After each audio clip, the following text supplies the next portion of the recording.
Is it sunny where you are, Ruth? It's utterly beautiful. So, yeah, the sky is blue, the sun is shining, not a rain cloud in sight. So, Good. Aren't we lucky? Welcome, everybody. Jennifer, Mary, uh, oh no, not Jean, Cornwall, please. It's my just Wendy, wonderful. Mm. Moira. Welcome, everybody. Um, Eileen, Cheryl. Welcome, everybody. You're so welcome. We are going to get cracking just now. And this is a new-ish or revamped webinar, isn't it, Ruth? Because we wanted to Yeah, talk to you about the science of lasting weight loss. So I know lots of us will still be on our journey, but it's still very relevant content, isn't it, Ruth? it's really important to be thinking about, isn't it? Because I think, well, we know how important this is because we know the science stacks up, Yes. and it's just so important for us to be putting some thinking into this as well. Yeah, the long-term journey. So, as you probably already know, we are from Boots Online Doctor. My name is Dr. Samantha Weller-Pilley. I am a GP. I'm also a nutritionist, a yoga therapist, and a meditation teacher, coach, and author. And we're always thrilled to be here on a Monday lunchtime to talk to you all about holistic weight loss and to support you so that this journey of weight loss can be a healthy and long-lived one.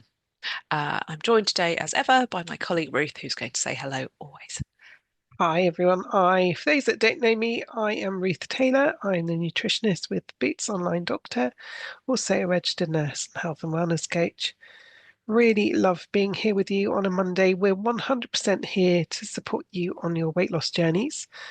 We wanted to talk today about the maintenance side of weight loss because we know this is really important. Just to let you know, if you've brought questions, and I see that we already have one question in the chat box, please pop your questions, if possible, into the Q&A box because we do find them slightly easier when we get to the question section to find them.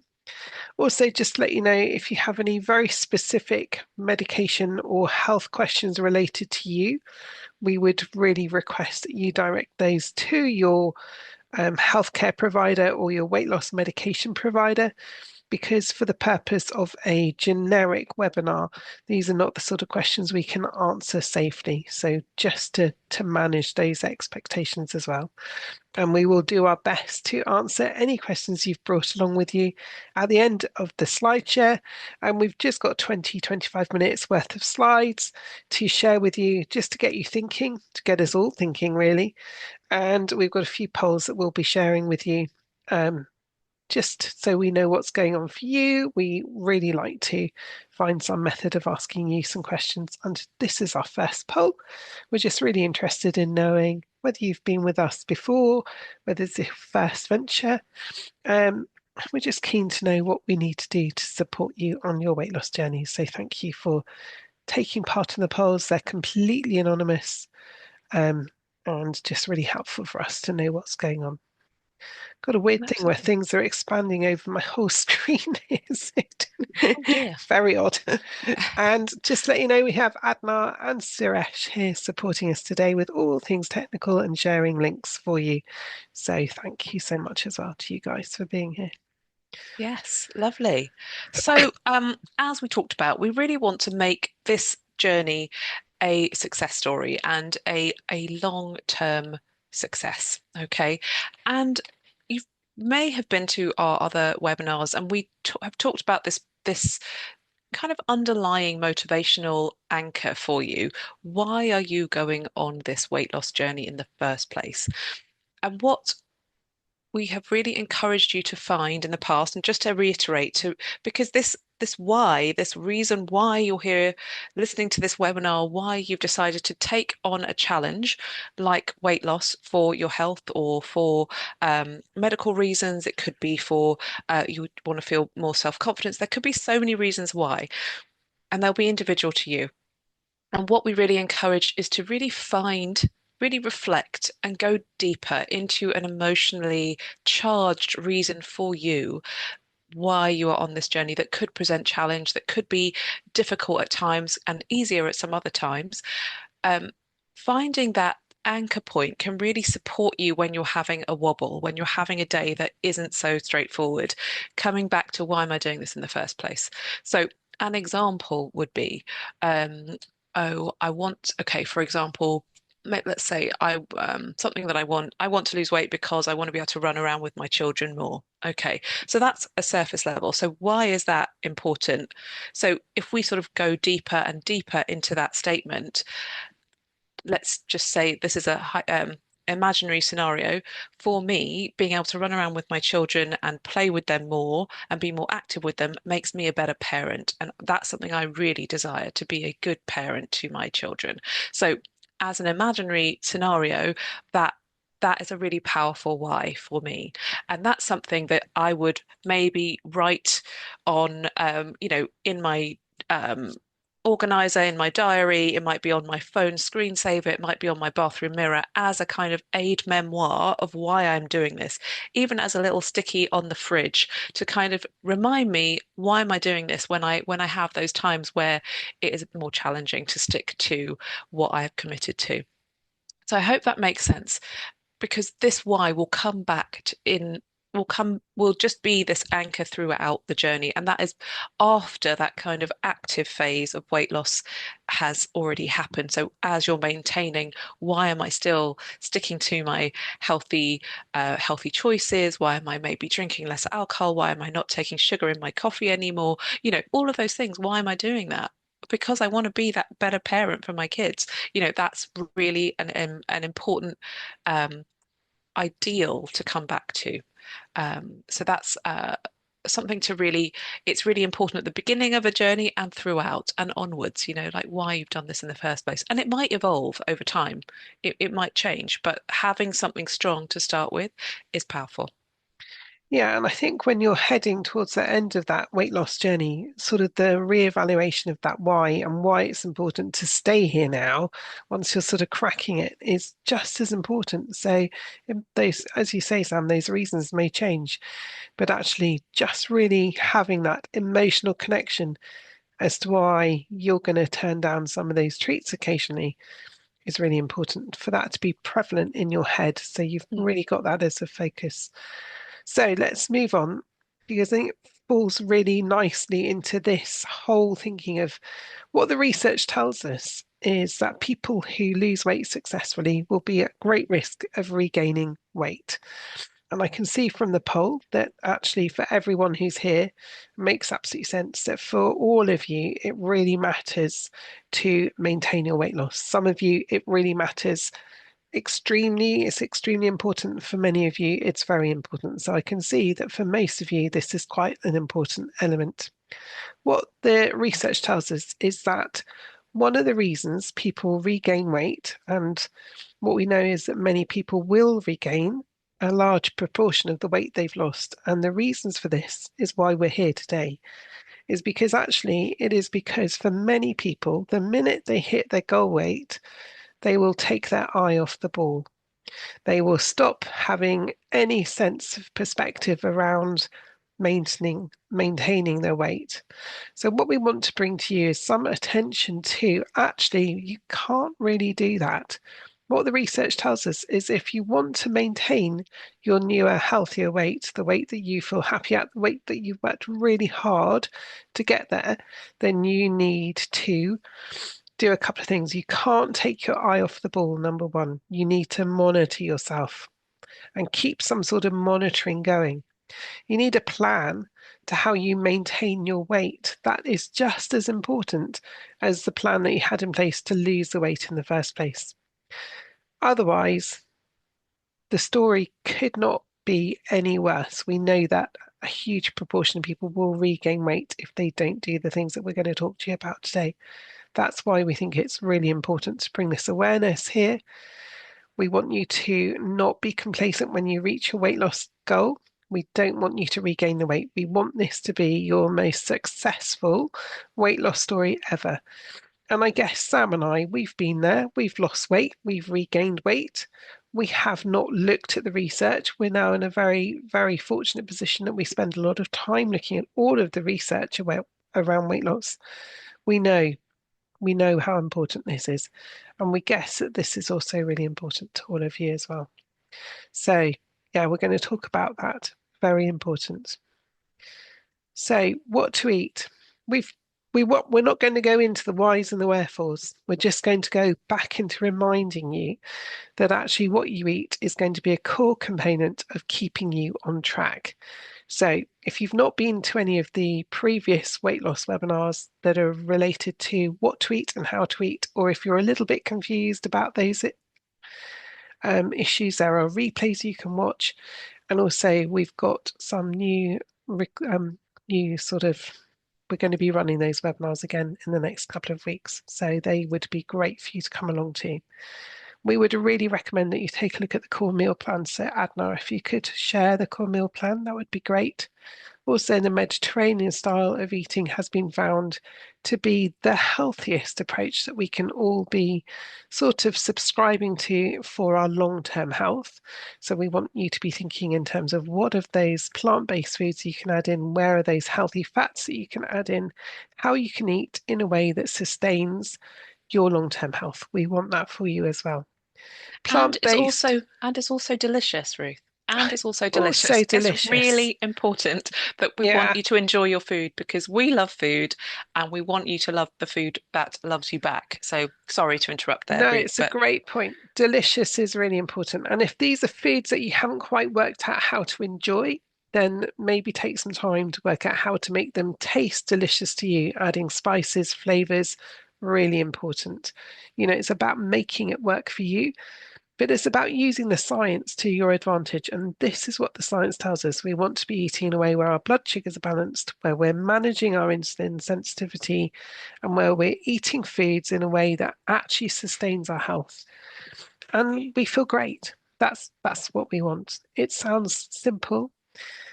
It is simple, actually. Once you've cracked it, it becomes a lot more simple. I don't know if anyone here is following the core meal plan, a Mediterranean style of eating. If you're yeah, doing that and you're let us finding it know. easy, let us know because it isn't complicated. We all are works in progress. None of us are perfect all of the time. It's about that 80% rule, isn't it? It's about finding a way of eating that you can subscribe to 80% of the time and carrying on with that, even when you're no longer in that weight loss. When you're in weight maintenance, this is just as important. Absolutely, Yeah. absolutely. And we're eating for our health as well, because once we've achieved the weight we want, that's fantastic. But actually, we're also talking about, you know, other factors that we can look at, our energy levels, how we sleep, how our energy level fluctuates over the day. Are we having those big dips and crashes because we've had, a big amount of carbohydrates and we notice. So we're becoming more in tune with our bodies as well and recognizing what food our bodies really get on with. And it might be a little bit different, but for each of us, and that's how if we share again here, Adna, please, the food and mood journal, that would be really helpful just to track how you're feeling with the different things you're eating and the different things you're drinking.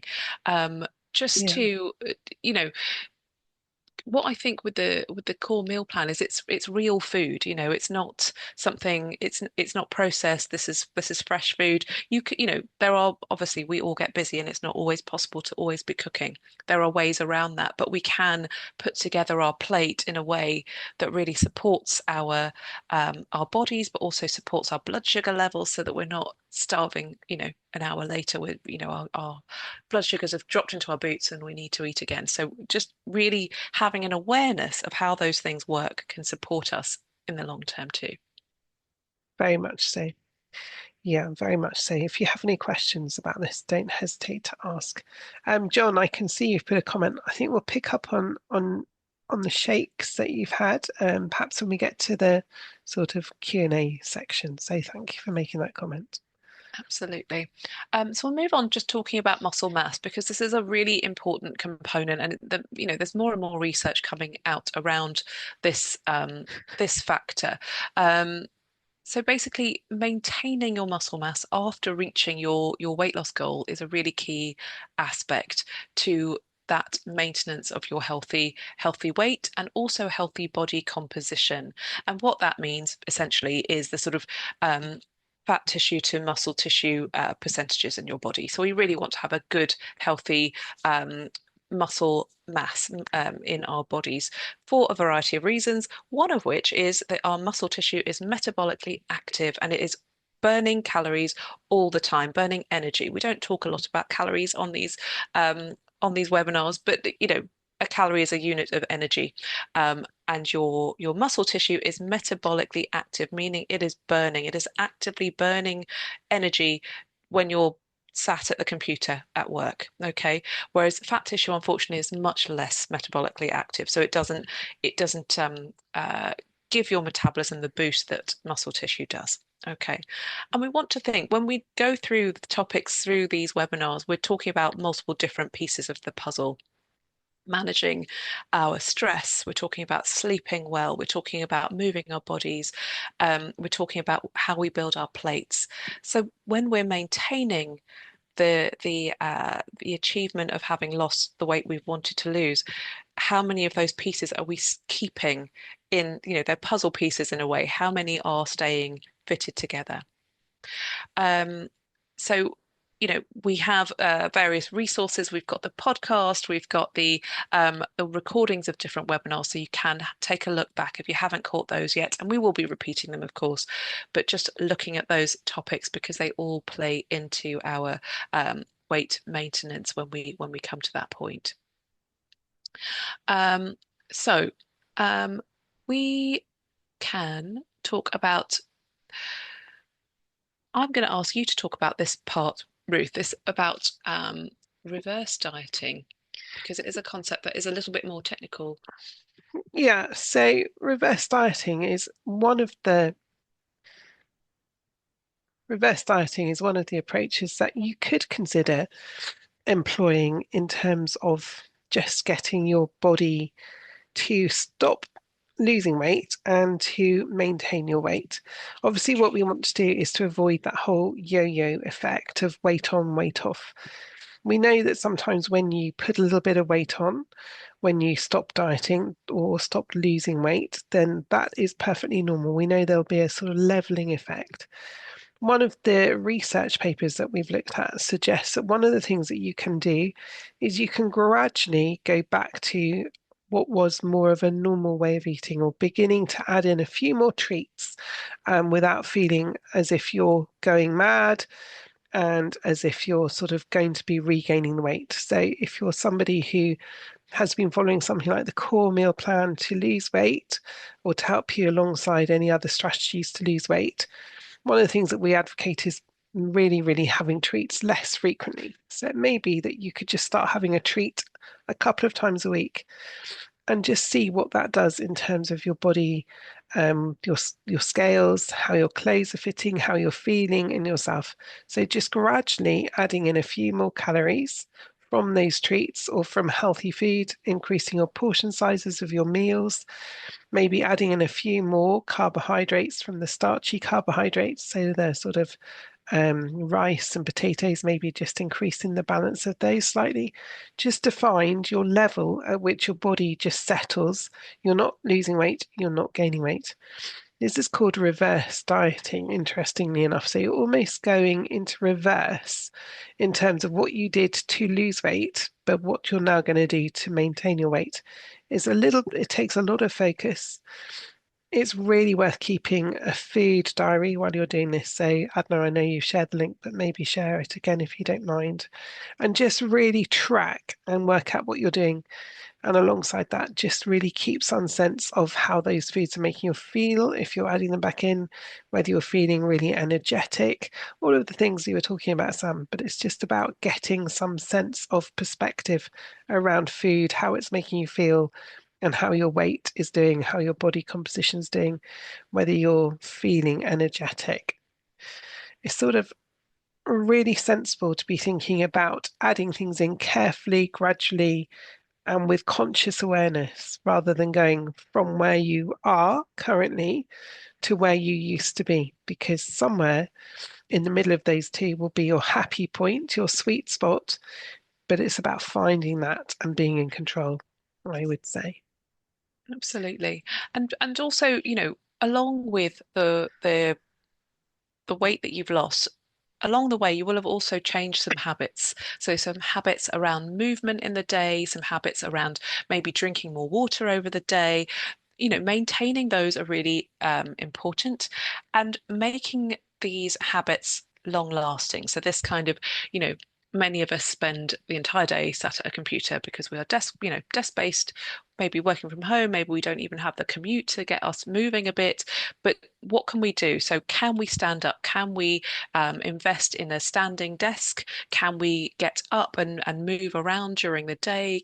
How can we bring in a bit more movement, get active, even, so movement that is just part of your day, not necessarily part of an exercise class or what have you, but just introducing those small movements so that we are not just sat still all day long. We really want to support our bodies to be used to that activity. Um, and Ruth, you've got here. Thank you so much for including this, Ruth. I really appreciate your help with these slides. They're fantastic. So, the things we've talked about before. For example, if you're going to the supermarket, parking at the back of the car park rather than right at the front, so you have a longer walk. Perhaps if you get the bus anywhere, getting off a stop earlier, so you have a bit more of a walk to your destination, taking the stairs instead of the lift, that kind of thing. So just bringing in more of that movement into things so these things just become normal. Like, well, I always take the stairs. Why would I get the lift, sort of thing, And you can start with, I take the stairs down, when I go downstairs, and take the lift upstairs, and build up to getting the stairs either way. Um, Standing desks I think are great. I know that Ruth and I both have them just to change your position over the day so that you're not just in that one position and you're just really stiff at the end of the day because you've kind of been hunched over a keyboard.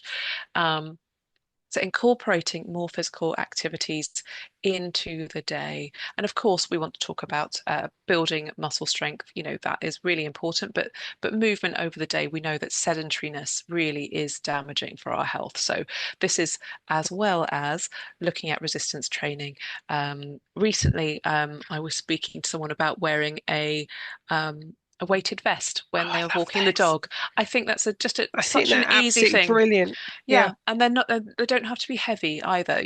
Just you can get them that are, they're not very expensive, and you can get one that's 2 kilos or something. So it's not a particularly significant weight, but it just does add a bit of resistance to when you're walking, and maybe you're walking around the supermarket, or maybe you're walking the dog or something, and it just adds that little bit of extra.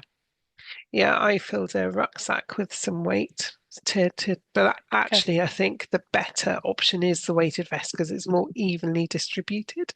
But it's a good place to start just to get you Yeah, moving with a bit of weight. Yeah. absolutely. So this slide, we've talked about emotional eating over the weeks. And this can be for a variety of reasons. I think we probably all have some kind of experience, I certainly do, with emotional eating, perhaps eating because you're stressed and sort of thinking, gosh, was so hard, I deserve a donut or whatnot, or eating when we're sad, or eating when things are just going haywire, and I think I would just be comforted if I had this treat food. Okay. But we know that it can be a reason, or one reason, for weight gain or weight regain. So we need to really challenge this belief, or this habit that many of us have, that food kind of makes it better, you know? And if that resonates with you, it's definitely something I've looked at in myself. Okay. It really is a good idea to start thinking about that relationship with food, and you know, how we see food in our lives. Is it that we see food as our friend, as our comfort, as our kind of refuge in a sense? And along the course of working at Boots Online Doctor, Ruth and I have met many patients, and just challenging that relationship with food can be really powerful. And when we realize that food can have a bit of a hold over us in certain ways, really addressing that can produce this sense of freedom, and just feeling uh, more in control.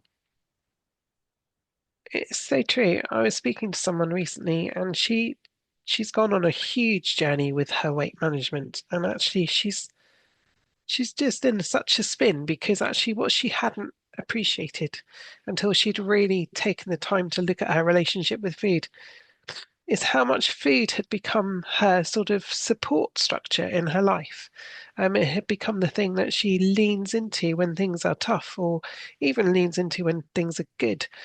And actually, I think we all have to be quite brave because I think we've been brought up with a model where food has become our comfort, haven't we? We were given treats when we were sad, and that's definitely true for me anyway, and I know it's true for many, many people. And food takes on this whole different connotation to just being nourishment.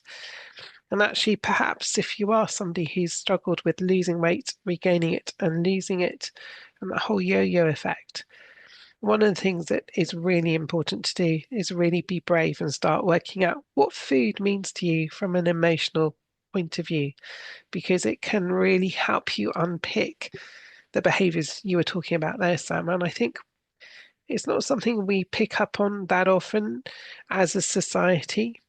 And it's very much literally say thanks, Pippa feeds your crutch as well. It is really tough.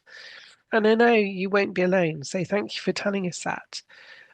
It's really important to do that whole learning to eat rather than learning to living to eat. It is sort of like make food the thing that is your nourishment and find other things that nourish your emotions. I think it's really important, isn't it?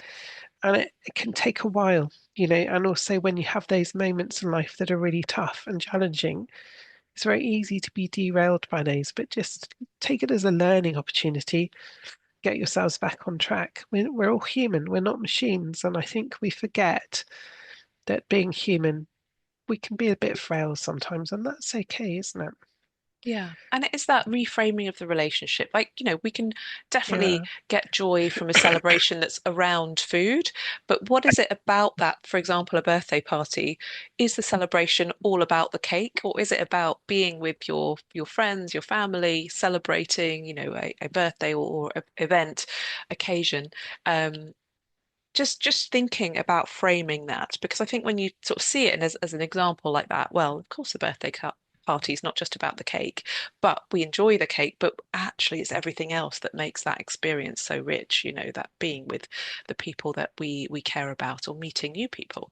Um, so there's lots of pieces there. So when we're in that maintenance phase, it's a real opportunity to put into practice what we've learned or just to go deeper, to reflect more, to go deeper into that relationship because we want to make this long lasting. And sometimes there are habits of a lifetime that are present that need sort of attention and we need to be stay focused and stay um, in a good place and remember, like Ruth said earlier, not to take your eye off the ball. It's very easy to do once you've achieved that goal.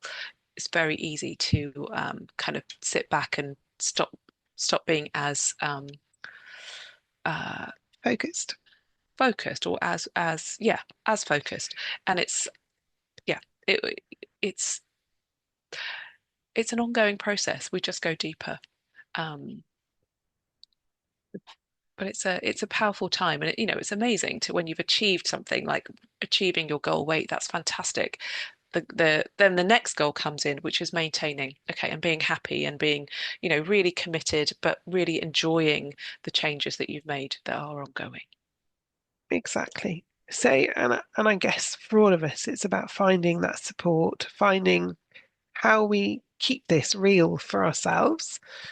So, is it self-care? Is it using gratitude journals? Is it, as someone was saying, tracking your habits, keeping a sense of perspective around what you do, what you don't want to do anymore, what no longer serves you?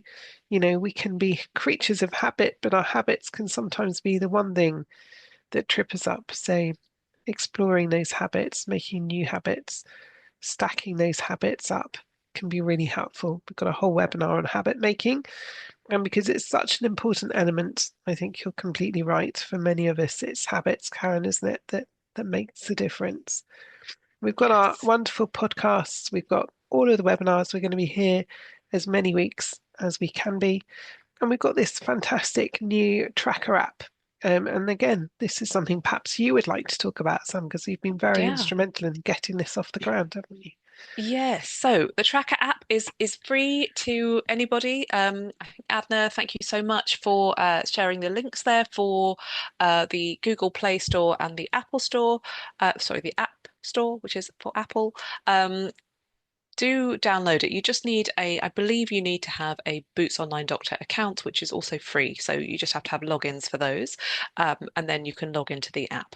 So I believe you can do that on the website. Just set up your free account. You don't need to buy anything. You just have a free account on Boots Online Doctor. Um, and then you can sign up to the tracker, which is hot off the press and only came out last week, I believe. And on it, you can use it to track your weight, or not just your weight. It also tracks, you can track in there uh, how much you sleep, how much water you've had to drink. You don't have to track weight. You could track your waist circumference if you prefer. There's all sorts of other things. There are links to the content from the 10-week weight loss program, also free. There's loads of resources on there. I think there's also links to the podcast on the app. So there's tons on there. So give it a whirl and let us know how you get on with it. Um, I believe it does sync with Apple Health. Um, I believe if you allow it, you have to check the right boxes in the settings and it ought to sync up, I believe. Good question, John. Thank you. Um, yes, so thank you. So yes, so support's so important as an um, uh, ongoing, and in terms of, for example, having that accountability partner or having that you've gone on this journey that you're keen to maintain, that it is it doesn't stop here, it continues, this healthy you is the new you, and so it continues. Great, and thank you so much to those who've taken part in the poll. The most popular answer from everyone here who's taken part is that you are going to monitor yourselves regularly. So I'm just going to share the results with you. Yes, I can see that 82% of you have said monitoring yourself regularly is going to be what you do. Really delighted to hear that because I just know that that will keep your focus. And if you do have a little wriggle when you go into reverse gear and you put on a little bit of weight, it's not the end of the world. The key thing is being on top of it, having some strategies in place as to how to overcome that, and then just getting yourself back on track again. It is just normal. Body weight does change, it does fluctuate. So I think it's okay to do that. So thank you for taking part in the poll. Just to let you know which webinars we've got coming up over the next couple of weeks. Sam, Yes. that will be on next slide. Yes, so we're going to be talking all about that why really next week and the mindset. And then the following week is going to be on the Tuesday because there's a bank holiday, Easter Monday. So we're going to be swapping to the Tuesday. So we'll be here at 1 o'clock on the Tuesday, on the 20, whatever date that is. Can't see that, so sorry. 22nd, I believe. It's on everyone else's screens, but my screen has been taken over by the poll. So on the 22nd, we're going to be talking about what to eat to lose weight, and we have a continued series going forwards. We're very, very keen to support you on your journeys. So that really is the end of our slides. I hope that's been helpful. It's a really important topic for us all to be thinking about, especially as we're nearing the end of our journeys. Um, Sam, if we stop sharing the slides and then we'll come to the Q&A session. Brilliant. Thank you. Go. So, um, And so there was one question right at the beginning, all about tips for coming off weight loss injections. So I think a lot of that will have been covered in what we've been talking about today, um, because there isn't really anything specifically different about the weight loss injections, because hopefully you've been losing weight in a sort of slow and steady way, because that's the way we really encourage with any kind of weight loss medication, because we want you to be um, uh, when we think about fast weight loss, the concern is that you lose muscle tissue and slow down your metabolism. Okay, and we really don't don't want that for you because we want to maintain the metabolism because that's what's going to see you through as onwards, long after you stop medication. Um, Also being aware that weight after sort of intense period of weight loss, there is often a little bit of bounce back, a little bit. So not to be completely terrified of that or really upset by that. That is fairly normal, but it's not usually more than 5% of what you have lost. Okay. So one is don't panic. Two is what we've talked about today are the fundamentals. We're thinking about the 80-20 rule. We're thinking about how to build a plate with the core meal plan. We're thinking about maintaining that muscle tissue, resistance exercise. Weighted vest is a good one, or just using, you don't have to have any expensive equipment, but doing either body weight exercises or using weights to actually build muscle tissue. Really, really powerful to support your metabolism going forward. Um, and coming off medication is a personal choice. When you decide and when you reach the weight that you're happy with. But just making sure that you are that whilst you are on medication, to really use that headspace that it gives you, because what the medication can do, it can really cut down all the food noise that can go on and on and on and distract us all day long. When you have that brain space, use it to look at your habits, to look at how you're building your plate, to look at where in your day you're fitting in some movement, where in your day you're fitting in some resistance, how are you managing stress, to really now you have more brain space to look at those puzzle pieces and how they fit into that holistic weight loss journey for the long term. I hope that's helpful. There's a couple of really interesting questions here about whether people are eating enough, how to manage hunger and appetite. So what can we say? First of all, Adna, if you can share the BMR calculator tool, that would be really good in the chat box. That would be brilliant. So what I would recommend as just a one-off or just to track what's going on for you for a couple of weeks, I would recommend calculating your caloric needs. So just figuring out how much based on your current weight you need to eat to maintain your weight. Then once you've figured that out, you have to multiply it by an activity index. And that will all be in this. We're signposting you to the Diabetes UK website, and they have that activity information in there. So you get your basic calorie needs. That's just what you need to breathe, basically, and to just lie flat and breathe. Then you need to work out how much additionally you need to factor in based on your level of activity. Once you have that, you then subtract around 500 to 1,000 calories, depending on where you're at, and you have to play with this. So I would start with 500, and if you lose sort of £1 to £2 a week based on that level, then you're doing well. That's what we're aiming for here. We want you to be losing around £1 to £2 a week. The important thing is also not to focus all of your attention just purely on calories, but to be thinking about the foods that you're eating. So we know there are certain foods that are really helpful in terms of satisfying your hunger, keeping you feeling fuller, supporting your body composition. So that's really important. So those are protein. You need a minimum of 0.8 of a gram of protein per kilogram of body weight. Adna, if you don't mind sharing that link so people can work out how much protein they need. You need that per day, and you need that divided over 3 meals, or 2 to 3 meals that you have each day.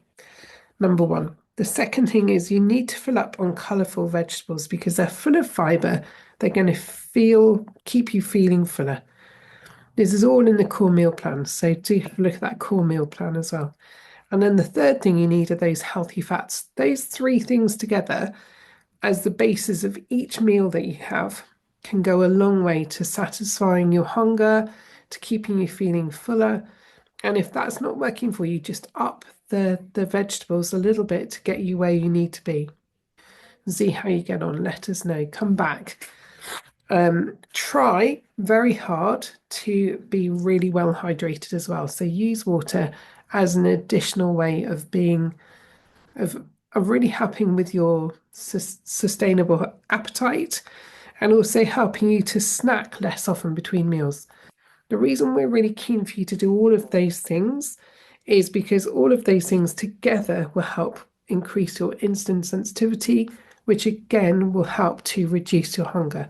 So sorry if that was a very long question, but I think it is just worth taking that time. Anything that you'd want to add in there, Sam? No, I think that's really good. And I think it's a really good idea to fill up on those veggies. And I know that last week we had a few people who said sort of categorically, I just don't like vegetables. We really need to, that is something that we need to really look at because I think on a weight loss journey, on a journey of health, we really need to look at where we're getting our nutrients from. And there can be all sorts of things in life that make us feel like, oh, you know, eating vegetables is just a really unpleasant thought. There are lots of ways to prepare vegetables. There are lots of ways that you can sneak different veggies into your meals. And there's plenty of recipes out there if you wanted to have a look, because lots of children are not great with vegetables either at the beginning because of one thing and another, they're not sweet or they're very used to sweet foods. And it can be the same for adults. We're not used to the taste or the texture of vegetables.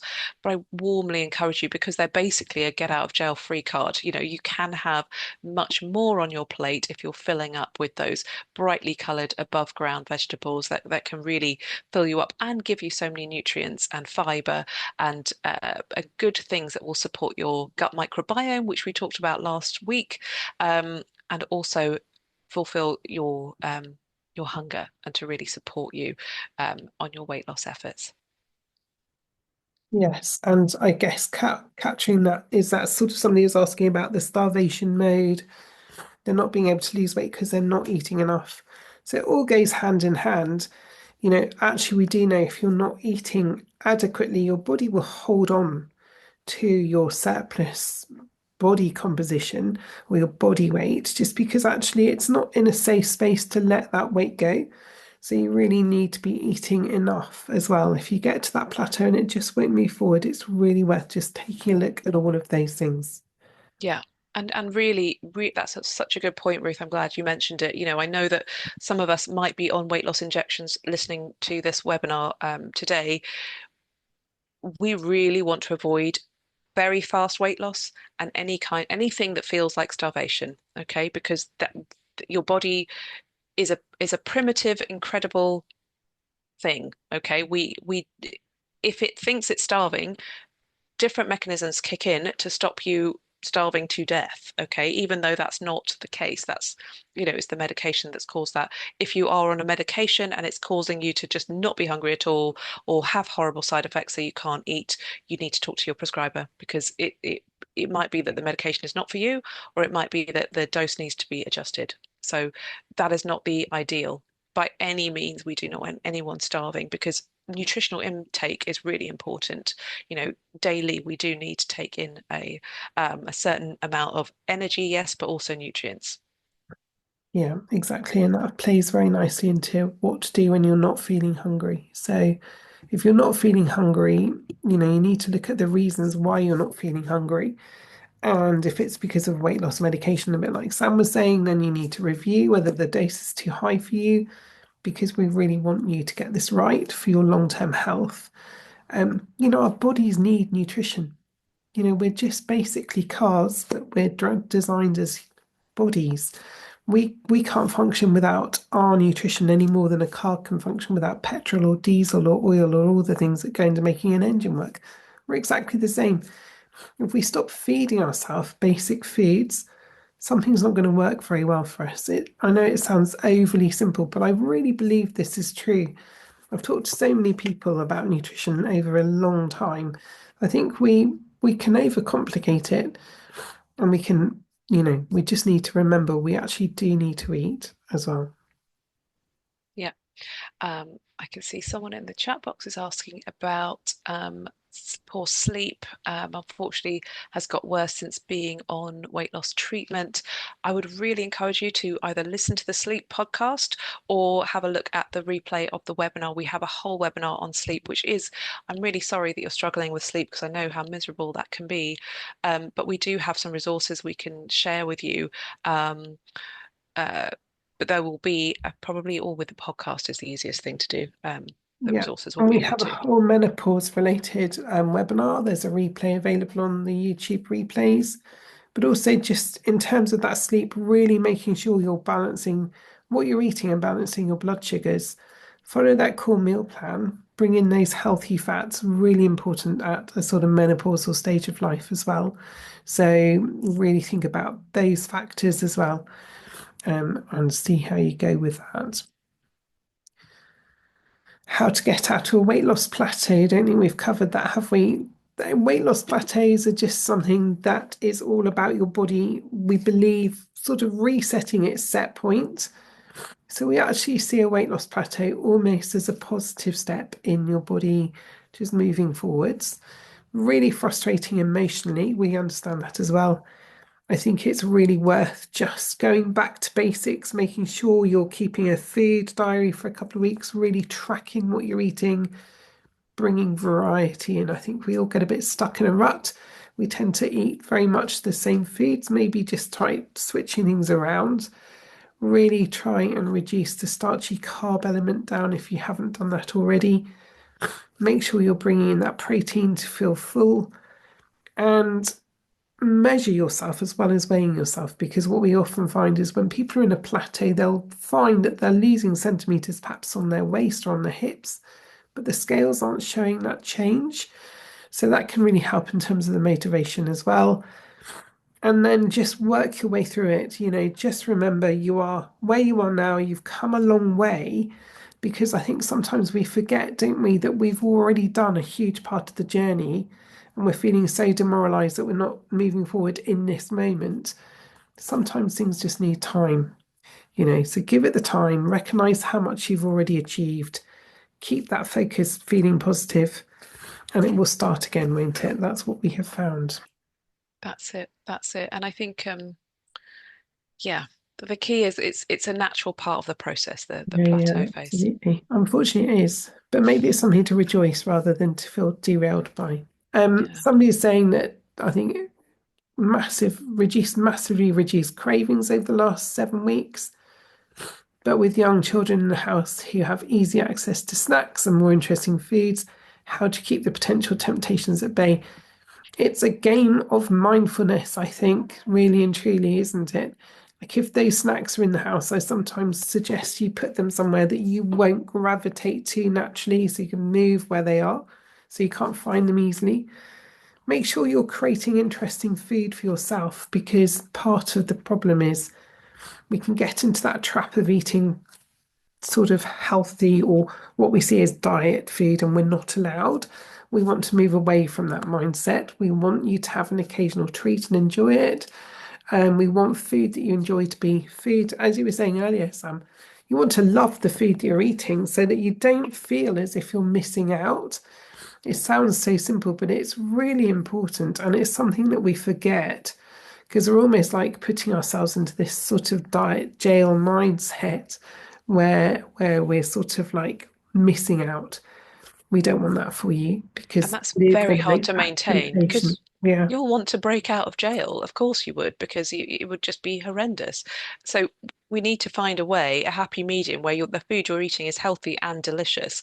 And maybe your children would even get on board with having some because it's going to do them, a world of good as well if they're having nutrient packed, nice protein, nice vegetables, that sort of thing.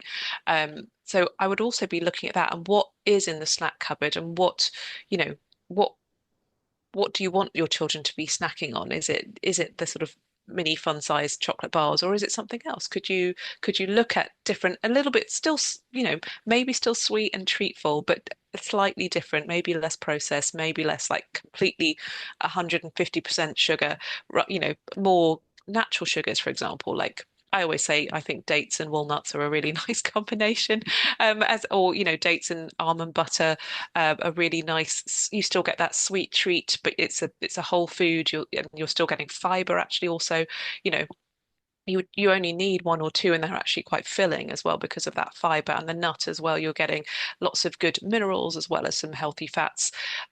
It's just an example. You might not like these things, but there are so many examples these days of things that you can make so easily. That's nothing. That's, dates and walnuts is nothing. You don't need any skills to make that. So just having a think, because they're quite nice for children as well, and to have a think about that, and maybe a little bit of dark chocolate as well with that. Yeah, so that's a really good point. Thank you. And Carol, I can see you put a question in the chat box. What do you need to prioritize when you're finding it difficult to eat? I guess it'd probably be helpful for us to understand why you're finding it difficult to eat. Is that just generally how you are, or is it that you actually are taking a medication and it's really curbing your appetite beyond sort of a healthy point? I don't know. So it'd be really helpful to know if you don't mind sharing that with us, or please share some information with your healthcare provider. I would say we would never really want anyone to be in a position where they're really struggling to eat. We would really want you to be able to eat those two or three small meals. They don't have to be large meals, but we really want you to be able to eat real food. And we want you to change your sort of relationship with food while you're on this journey, because that, we know, as somebody was saying, changing a habit, changing a relationship with food is one of the most crucial things that we can do that is going to set you up for success. So it would be really helpful to know what's stopping you from eating, what you can do to change that in the first place. And then in terms of priority for your muscle mass, your protein is really important. So I'd really make sure that's there. If you're really struggling for other reasons because you are stressed or you're not on any meds, so okay, I think you need a conversation with somebody. You're dry mouth and stressed. Okay, so maybe just take some time away from a computer or an environment that is stressful. Go and sit in nature and eat, or do something, turn it into a picnic, turn it into a positive experience. It sounds really simple, and I'm not trying to undermine how you're feeling, because that sounds as if stress is really, really having. Have a look at our stress webinar as well. See what you can do to manage your stress and really support yourself in that way. Yeah, thank you, Ruth. There's a question here about taking a break from medications. In general, and we've met a lot of patients along the way using medications. In general, I do not say that you are going on an all-inclusive holiday and therefore you can stop your medication for that holiday. I feel like you are committing to a weight loss journey here and you're spending the money on the injections. I would say, can you can you maintain your and this is going to be a personal choice. Can you maintain your commitment to yourself, remembering your why, remembering what you're doing here? Why are you doing this trip? Why are you doing this? I don't mean that the holiday. Why are you doing this weight loss? Why are you making all this effort to lose weight? And then you're going on an all-inclusive holiday where there's going to be enormous buffet every, 3 times a day. There's going to be a lot of temptation there. And I, it's really difficult for me to say, oh, it's fine to just not take your medication that week and eat whatever you like. I don't think that that's fair on you. I think that's going to make your journey all that you're going to you'll likely go back a few steps. You'll break some of the habits that you're trying to form. This is a journey that is not, you'll already have put in a fair amount of effort. I don't want you to undo that effort and to kind of slightly kick yourself. You can still enjoy your holiday without hugely overindulging. Can you use that opportunity to try some different things that you haven't tried before? Because maybe there's a huge plethora of things and you can make some really healthy choices there. Maybe there'll be all sorts of different vegetables, fruits, all kinds of different proteins that you could try to really support your weight loss effort. And it doesn't all have to be, the dessert section or the free bar or whatever it might be. I don't know what your holiday might be like, but I would really encourage you to prioritize your health journey. Yeah, definitely. Lots a question from somebody who is following a vegan diet and is menopausal. Do we have any advice on supplements or diets? We can't give any specific advice for you, unfortunately, on supplements. That would need a real deep dive into your health history and understanding any medications you do or don't take. Um, we don't go into supplements in this webinar for that reason. We don't want to be unsafe.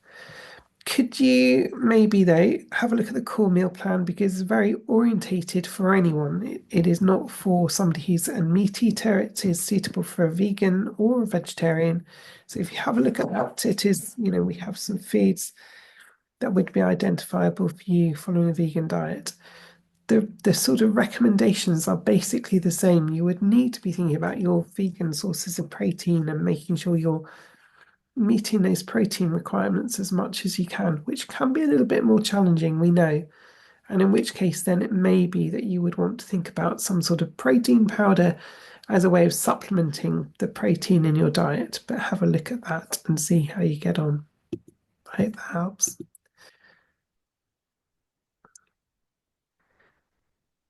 Somebody's saying that they're on a weight loss medication, Sam, and they've not noticed any weight loss in their fourth week. And should they increase their dose?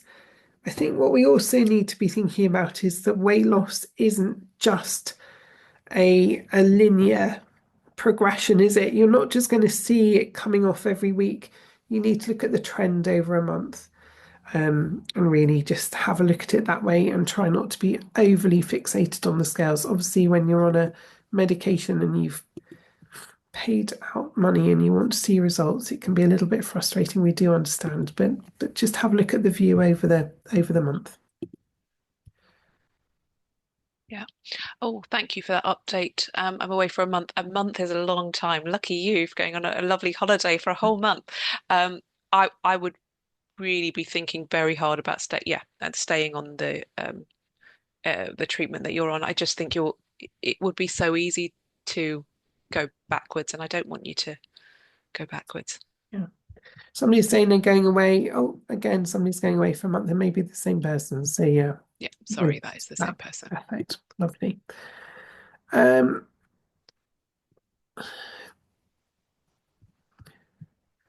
Okay, Question: there's when should someone. Manjaro be replaced by willpower, Sam? Well, you must come to our webinar all about the topic of willpower and habits in our habits webinar, isn't it, Yeah, Ruth? That we talk about willpower. But actually, what the evidence shows is that willpower is, it's difficult to do anything with willpower alone, which is why we want to set you up with habits, the habits that support you. So if you have been on a weight loss medication, this is the time because that weight loss medication just really helps you in terms of giving you that headspace because it cuts out a lot of the noise around food, around eating, around snacking. It gives you that headspace to start thinking about your habits. And those could be habits around movement. They could be habits around what you snack on, what you don't snack on, how you build your plate, how you manage your stress, how your lifestyle and behaviors really impact your waistline. Okay, so it gives you that brain space, that head space. So so I guess the question is when would you stop the medication when you feel confident that you know what you're doing now. You have really made really good inroads into making the changes. And the first thing is noticing where those unhelpful behaviors and habits are. And maybe it is that emotional eating. Maybe it is, you know, unconscious snacking whilst you're watching TV when you're unwinding in the evening. What can those be swapped out for? What can they just be replaced by something else, or could they just be got rid of completely? Do you need those? Is it where is the leeway? And there may be 10 habits that you have that really aren't helping you. We wouldn't be advocating you changing those all at once, just doing things slowly, bit by bit. We don't, because if you try and do everything at once, it just becomes really overwhelming. So step by step, check out the webinar that we have all about habits, and we talk about willpower, how it's really more about habits than willpower. and sort of training yourself to get into a more healthful pattern over the days, over the time that you are perhaps using a weight loss medication that, or basically in that focus period of, right, I am committed to losing weight. Remembering that medication is not necessary to lose weight. We've been doing it for millennia. It's not required, but there's a concerted period where we're really focusing on the habits that we have taken on over a lifetime and just gently reflecting on those habits and what we can do to replace different habits to build in new ones that can support us. Very much so, very much so. Brilliant. So that brings us nicely to the end of today's webinar. So thank you so much for everyone for being here. If you have any comments or feedback that you'd like to give us, please do, whether that's good or whether there's areas for improvement. We've had a request for a very specialist webinar, so we will look into that. So if there's any more information you'd love to give us, please do. And if you, I can see somebody's asking about coming off the injection. So please do also ask your weight loss medication provider. They should be able to give you some very targeted and helpful advice around that. So good luck with that, everyone. We're back next Monday. So we look forward to seeing those of you that can join us then. Great. Thanks, everyone. Bye. Bye.